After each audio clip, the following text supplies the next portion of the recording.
வணக்கம் and welcome to Kollywood news channel. நம்ம channel இது வரைக்கும் சப்ஸ்கிரைப் பண்ணாதவங்க ப்ளீஸ் சப்ஸ்கிரைப் பண்ணிக்கோங்க. அதோட பக்கத்தில் இருக்கிற பெல் ஐக்கானே கிளிக் பண்ணிக்கோங்க. அப்பதான் நம்ம சேனல்ல போடுற வீடியோஸ் எல்லாம் நோட்டிபிகேஷன்ஸா உங்களுக்கு உடனுக்குடனே வந்து சேரும். இப்போ வீடியோக்குள்ள போகலாம்.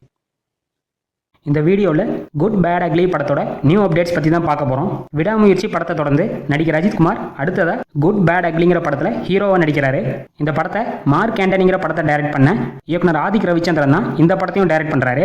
இப்போ புதுசாக வந்திருக்கிற அப்டேட் என்னன்னா, இந்த வருடம் தேட்டர்ஸில் வெளியான குண்டூர் காரங்கிற படத்தில் ஹீரோயினாக நடித்த பிரபல தெலுங்கு நடிகை ஸ்ரீலீலா குட் பேட் அக்லி படத்தில் ஒரு முக்கியமான கேரக்டரில் நடிக்க போகிறதா இப்போ அன்அஃபிஷியல் நியூஸ் வந்திருக்கு. குட் பேட் அக்லி ஒரு ஆக்ஷன் மூவி. இந்த படத்தில் நடிகர் அஜித்குமார் 3 விதமான கேரக்டர்ஸ் நடிக்க போறாரு. இந்த படத்துக்கு பிரபல இசையமைப்பாளர் தேவிஸ்ரீ பிரசாத் மியூசிக் பண்றாரு. பிரபல தெலுங்கு தயாரிப்பு நிறுவனமான மைத்ரி மூவி மேக்கர்ஸ் இந்த படத்தை ப்ரொடியூஸ் பண்றாங்க.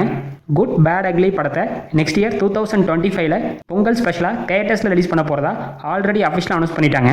இந்த நியூஸ் பற்றி உங்களோட கருத்துக்களை கமெண்ட் செக்ஷன்ல சொல்லுங்க. அதோட இந்த வீடியோவை உங்க ஃபேமிலி அண்ட் ஃப்ரெண்ட்ஸுக்கும் ஷேர் பண்ணுங்க, லைக் பண்ணுங்க. மேலும் இது போன்ற சினிமா நியூஸ்களுக்கு நம்ம சேனலை மறக்காம சப்ஸ்கிரைப் பண்ணிக்கோங்க. தேங்க்ஸ் ஃபார் வாட்சிங்.